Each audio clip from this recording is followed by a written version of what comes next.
The City of Norwich is well known for its historic architecture. However, some of the city's more modern buildings have failed to stand the test of time and are fast becoming eyesores on the city skyline. One of these is Sovereign House, a 7-storey office block which currently looms over Anglia Square.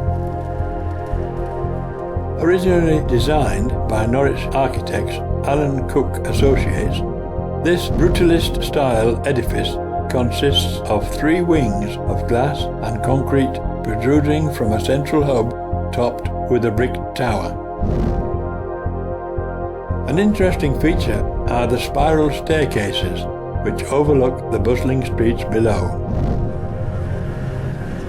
Once a hive of activity, today Sovereign House stands empty and lifeless, its future currently in limbo, with the threat of demolition as developers plan for the future. While many will be glad to see it gone, there are a growing number of people who have grown to appreciate its modernist charm. The building certainly catches the eye of those who approach the city from the north.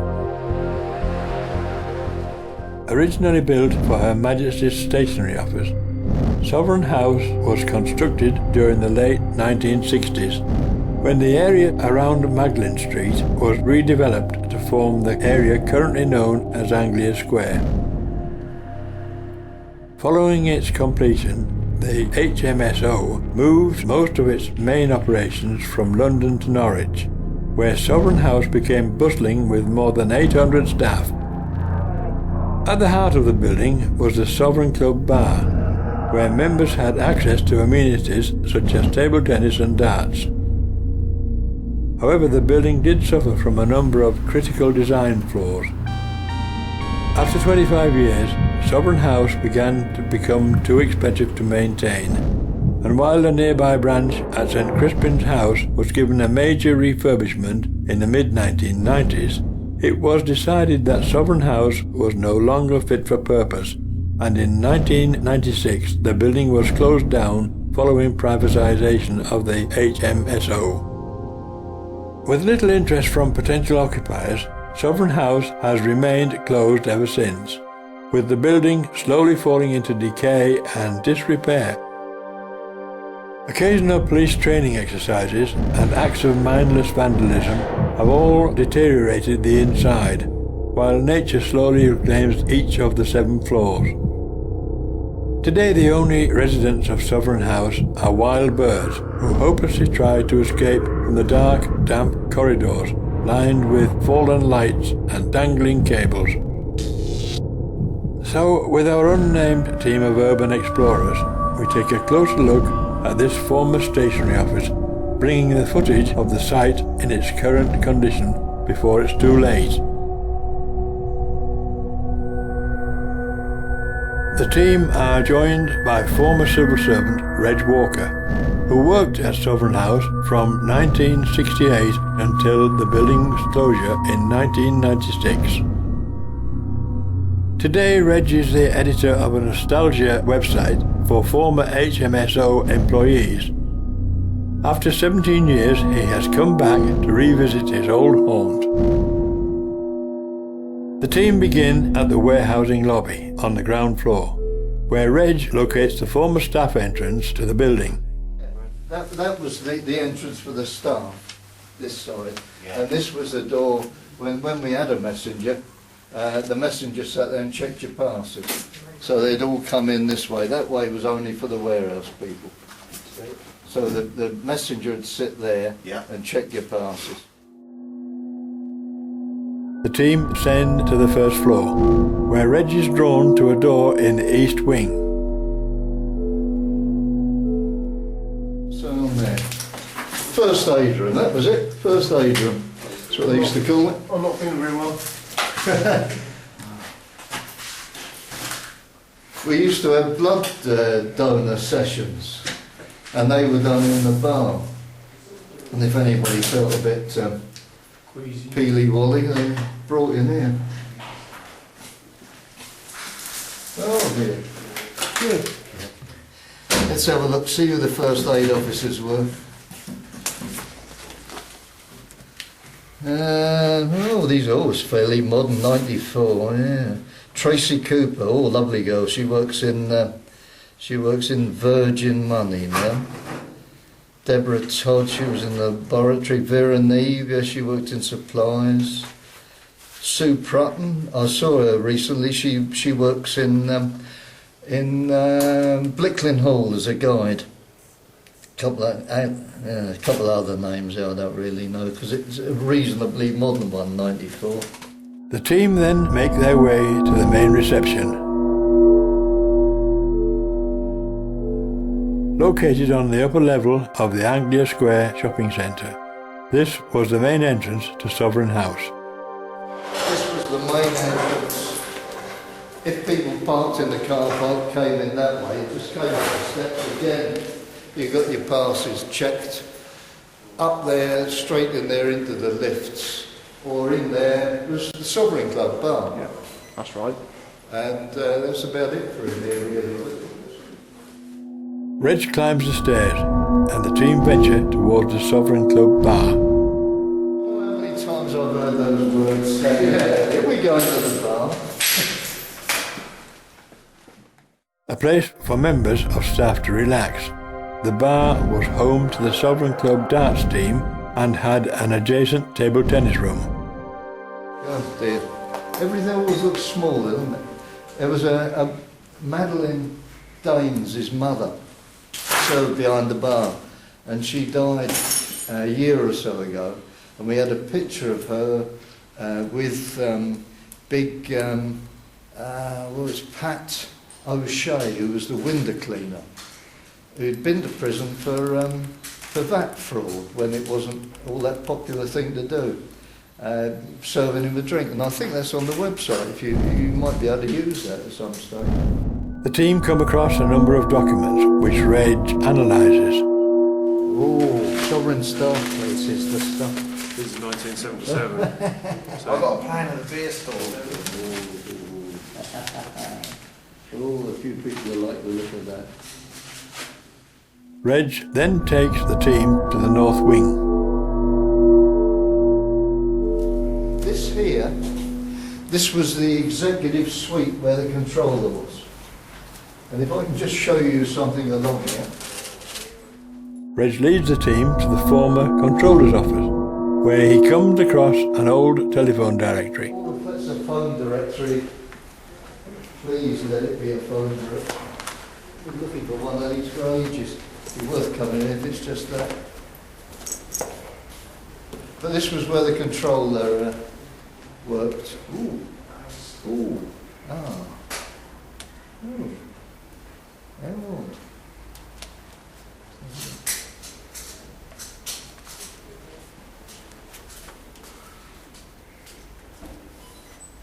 First controller we had in Norwich was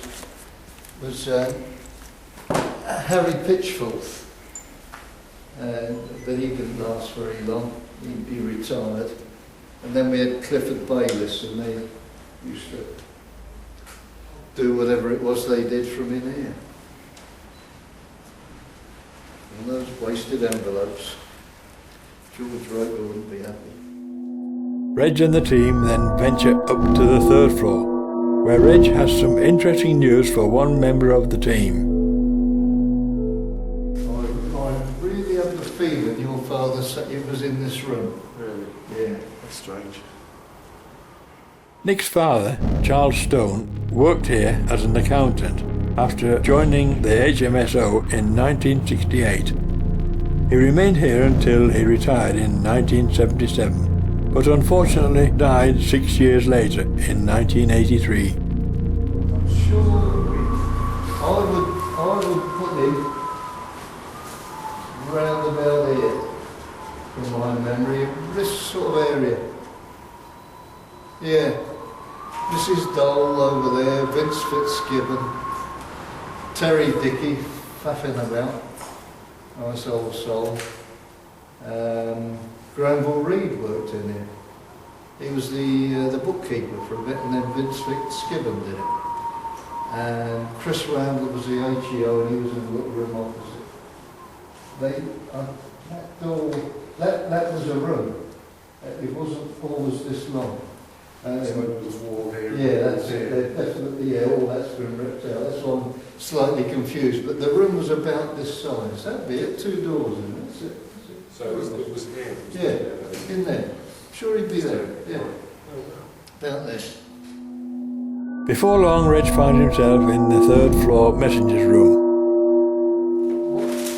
What happened would be, the messengers were being here, they were getting ready for their postal duties. Yeah. And that don't lift. But if you lift that up, then this sort of hoist thing would deliver the papers.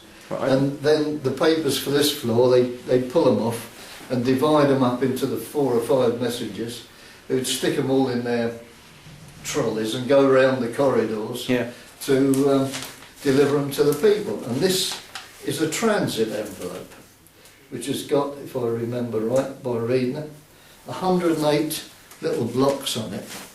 And you put some, Bill Scott, he was our Director of Engineering, it would have gone to him and he sent it to Bob Thorley, Corporate Marketing. What lovely names.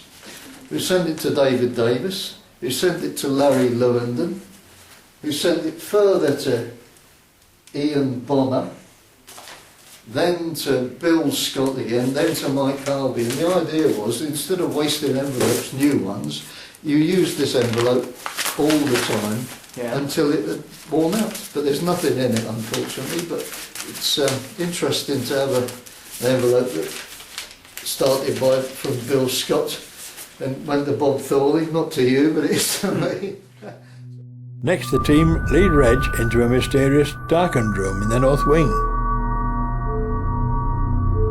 Ah, no, it was a typing pool. That's what it was. 3rd floor typing pool at one stage, and then they probably turned it into a computer room. But this is where Neil Story's mother used to work. Yeah, they would have turned it into a computer room. But this was the typing pool. Vera Rankin, the chief superintendent, the typist, was like the senior nun who protected the virginity of her charges, even those that had long lost it, apart from herself. The team then ascend to the 4th floor, where Reg ventures into the south wing.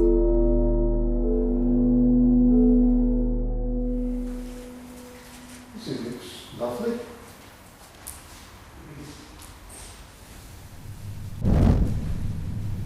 Oh, thank God it's actually leaking. I'll be able to tell people it still leaks. On the 5th floor, things are just as grim. God, they're growing grass up here now. That's good, isn't it? Reg locates his former office, where he worked in accommodation. That was it. I worked in there. Yeah, that was the room. Don't look much like it now, of course, but yeah, that was it. That was the room. That view. And I'll show you. Then it became supply division. At the southern end of the corridor is another office of interest to Reg.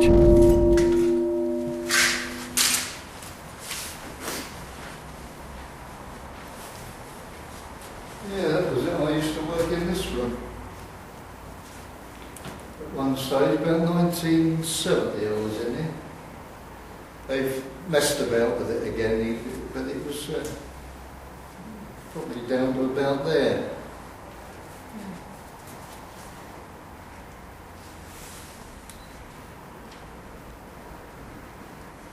This was part of supply division.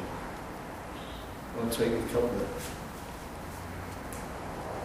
couple of pictures because I'm seeing the bloke who took over working in here after I finished. Reg continues to the 6th floor. 6th floor was personnel. Again, nothing. Can have a quick look in the messengers area if you like, unless you want to look up and down. In the messenger's room, the document elevator is open.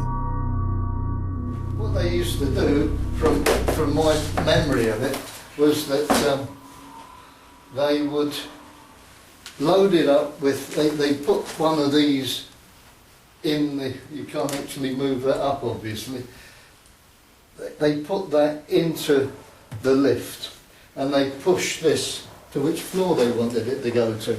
So it would stop at the 3rd floor and the messengers on the 3rd floor would take their trolley off, or take their letters off, and then they put whatever letters they got to come here or any other floor, and it would continuously go up and down. More or less like a dumbwaiter. That's it, yeah, just like a dumbwaiter.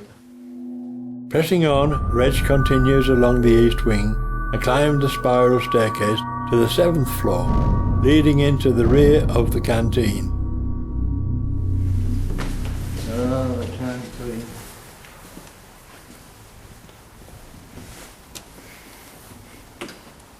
Oh, it still smelled the dinners.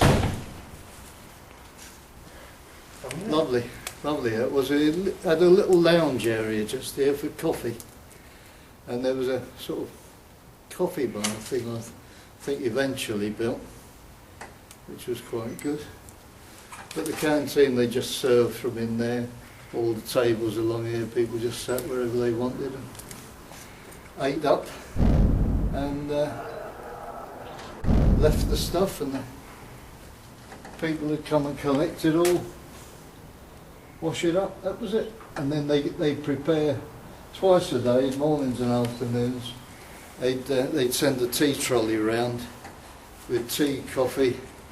Tea was originally tuppence a cup. I think coffee was threepence.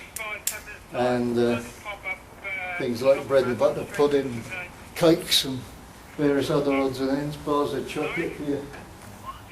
Keep your energy up for the afternoon, grueling, writing on bits of paper. Oh, another bird. Reg continues to the former kitchen. And then you can see the working area where they did the cooking. They actually did cook it, they didn't bring it in ready done. Stoves at the back and everything, the counter just there.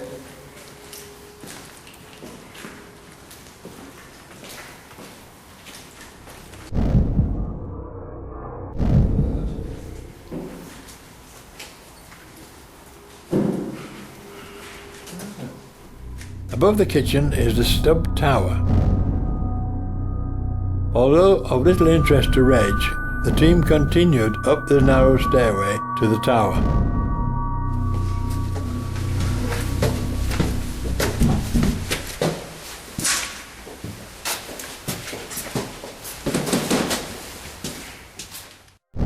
Surrounded by panes of weathering glass, the base of the tower is home to the elevator control equipment, once echoing with the industrial hum of lift motors and clicking of relays.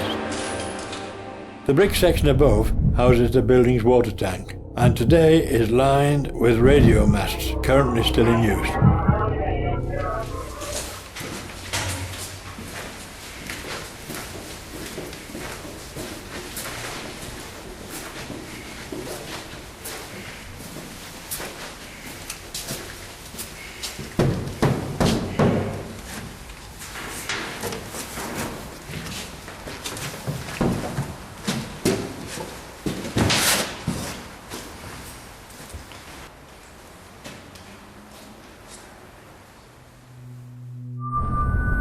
With the upper levels covered, the team return to ground level, where Reg begins to explore. It's a long time since I've been in this one, I must say. Okay? Yep. Oh, there are. Horticultural Society shop. Yeah, they used to sell bags of various manures and seeds, and they'd order up, and they used to have an annual flower show and vegetable show and stuff. All right. In there, is it, or what? Yeah, have a look in there. Have a look in there. Yeah, as I say, I didn't used to get down here a great deal.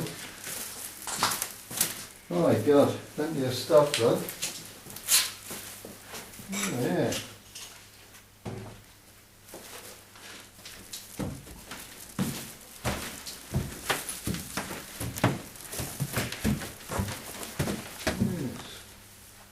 Must have been an exchange, wouldn't it? Yeah, telephone exchange with the telephone operators.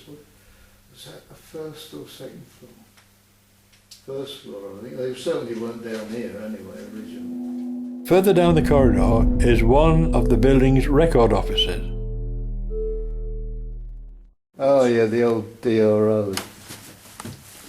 Oh, that was it. Yeah, they had this scheme, this system whereby these were electric filing systems, and you put all the files in there, and you obviously you went to whichever one you want. CEPA was Chief Examiner of Printers Accounts, Printer Reprographics. So if you wanted that, you'd shove these out the way, and then you'd go in and pick out whatever it was you wanted. You obviously, without the electric, something ain't going to work now, and I'd like to think all the records have been taken away, but I wouldn't be too sure.